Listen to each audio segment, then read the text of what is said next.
Hey guys, welcome back to the channel. So today we are doing some interior upgrades. We are going to install yellow seat belts. So I bought my car as a 1LZ base model. It's kind of plain, it's got like white stitching.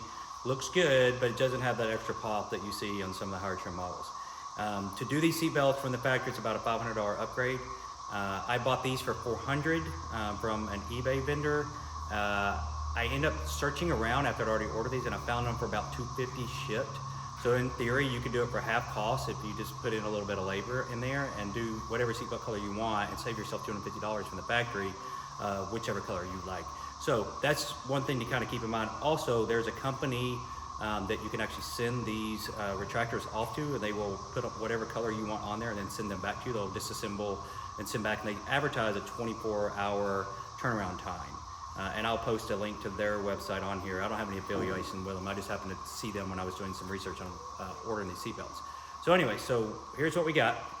We are dealing with, these are our part numbers for a non-convertible car, 85557285, and this is 851-44614, okay? Now what you get with this is you get a retractor set, comes with the T50 bolt. It's got a connector here that has to plug in. And then basically take the pillars off and have your seats positioned right. And then once you've done that, there's a one bolt, I think it's some T15s and then that T50, then you've got it off and you just swap them out. So it should be easy. I haven't done it before. We're gonna find out here in just a minute. I do know that you need to have everything positioned because the battery needs to be disconnected. You're gonna throw a code. So we're gonna get our seats positioned. I've got my top off already. I'm gonna have the seats all the way forward, have the doors both open.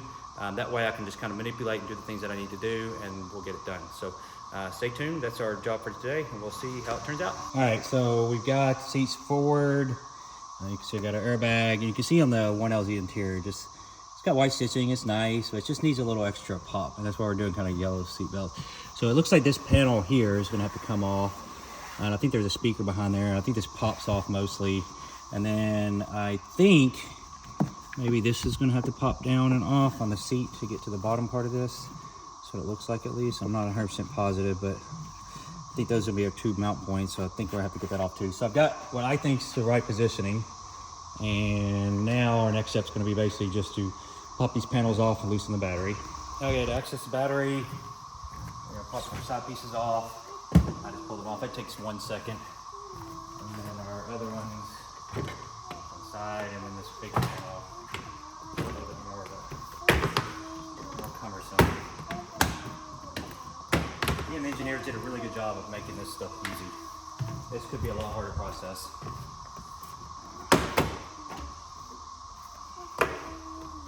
So it's literally like 60 seconds and you're into your battery. Just so you know, and you can see, I'm just going to do the negative terminal here. Looks like a 8 or a 10, probably a 10 millimeter, and I'll pull that off, and then that's it. We'll disconnect it and it should be ready to go. All right, so you can actually just have to pop this clip off.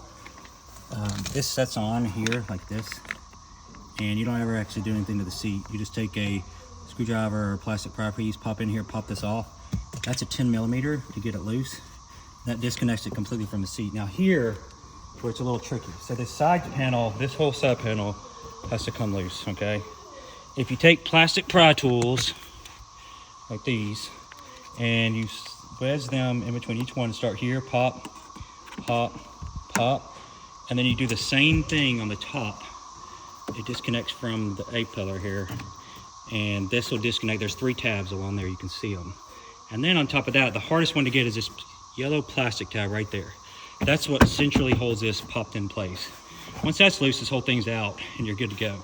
So once I take this off, this is going to retract through, and then I'll be able to get access to this seatbelt assembly. Okay, so it's out. So here's the thing. This sets in there behind like that. So the bolt's in the back facing here. So once you've got that pulled forward, you're looking at it just like this. You have to take your T50 with like a 3/8 extension, go behind it. You can't see it, and then lock it in and then loosen it this way. If you can get a ratchet wrench, once you've got it loose, it'll save you because it's a ton of turns. There's a lot of threads on this thing for safety reasons. It's got 2 connectors instead of 1. It's got one here and it's got one here. Now, these connectors are this one right here, and this has got a push pin and just pushes down right there and unlocks. I know how these are a big pain in the ass. I always like to show people because I feel like you need an engineering degree sometimes to get these connectors loose. These have little lock pieces right there. So basically you push this up on both sides and then it pulls out. So that pops them out. So that's kind of what you're working with there. There's a bolt, that's where it sits in there in the back, and then it comes out. And you don't even have to take this panel all the way off. You can just get it kind of loose to the side. So that's what I've done. Okay, and the other thing is they're side specific, obviously. So you want to make sure your mounting tab is in the same spot. So this is the driver's side because it's in the opposite spot as this one. I noticed that after I started putting it in there, that was kind of wildly, you want this tab to be on the orientated side. So that's how you can tell which side goes where. So you guys know, here's the schematics of what we're dealing with here. You can see up here, one bolt there, one down here. Now these have thread locker on them. So I'm gonna put thread locker back on it and reuse this bolt. This is our torque settings that you're gonna need, around 40 to 50 Newton meters, just so you can kind of get an idea. And that's for bolt 1, it's a big one. Pretty much all of them except for bolt 4, which is down here at the base. That's for a double, actually no, okay, yeah. So that's gonna be 5 to 7 Newton meters for the small one, which is this one right here. So, all right. Okay, so you'll have, just latch that back in. You're gonna put the, I'm using blue locker, put whatever you want, red or blue, it doesn't matter as long as there's something on there. And we're just tighten this up, and then we're gonna put a little small torque wrench, and then you latch that back on, pop the pieces back in place, and then that side's done. So, you know, not too bad so far on the install. If I knew what I knew now, this would have taken, I would have been about 15-20 minutes into this. I'm having to kind of learn as we go along. There's nothing really to kind of gauge by. And so for that reason, I'm probably in this so far for one side almost an hour, just because it took a while to be really careful with these panels to get them loose. So right now I'm about an hour in, probably going to be a total install time of around 2 hours. And we'll get on the other side. Actually, I think the other side probably only take me maybe 15 or 20 minutes now. Okay, driver's side took 15 minutes. You don't even have to take the panel really off. I've just got the panel loosened down here, and I got it loosened up there. I don't even have it disconnected from over there. And this is very flexible, like this material. It'll flex out to give you full access straight in there. So you don't even have to take it off, you just gotta loosen it. And this side, interestingly, has one connector on it instead of two, like the other side. I'm assuming it has something to do with the passenger side airbag, like weight sensor, but I'm not sure. Maybe somebody can comment and educate me as to why there's 2 sensors on that side and 1 on this side. But anyway, so it's off. This took 15 minutes. That side's in, and you just thread this through.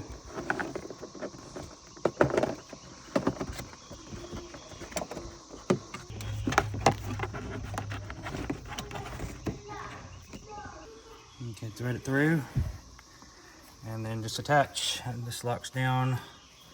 So you want this to be inside, just oriented correctly. Lock on and put your bolt on. All right, there you go, folks. It's done. Yellow seat belts. Difficulty definitely makes the interior look better, a little bit more pop. So just a final reminder, this is the tools that we use. We've got the 10 millimeter long extension 3/8 drive, short extension T50 screwdriver, and some pry tools, and that's it. A little bit of Loctite for your bolt, and a couple hours of time, and you're done. So I rated a 1.5 out of 5 install difficulty. If you don't mind, like and subscribe. I've got a bunch of stuff coming forward. My next video should be the canards and front splitter. Lots of expletives. You probably want to watch that. So stay tuned. All right, thanks for watching. Goodbye.